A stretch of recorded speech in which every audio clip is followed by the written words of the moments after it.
ഈ ഒരു വാക്യം വായിക്കും.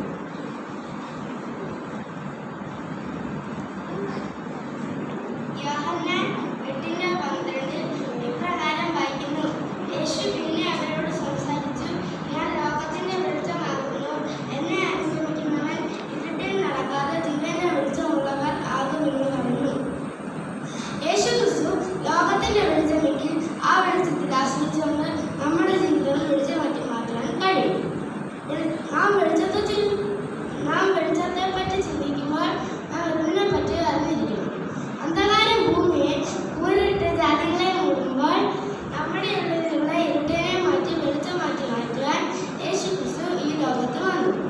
ലോകം ഇപ്പോൾ ഇരുട്ടിലാണ്. ഉദാഹരണം, ഇരുട്ടിന്റെ കറുത്ത പാടുകളുള്ള ഒരു മുറിയിൽ ഒരു ബൾബ് പ്രകാശിച്ചാൽ ആരും പറയാതെ തന്നെ ഇരുട്ട് ഓടി ഒളിക്കും. അതുപോലെയാണ് യേശുക്രിസ്തു എന്ന് വിളിച്ചാൽ എവിടെയെല്ലാം ഉദിച്ചിട്ടുണ്ടോ അവിടെയെല്ലാം പാപത്തിന്റെ മറ്റുള്ള എല്ലാ പ്രശ്നങ്ങളുടെയും ഇരുട്ട് മാറിപ്പോകും.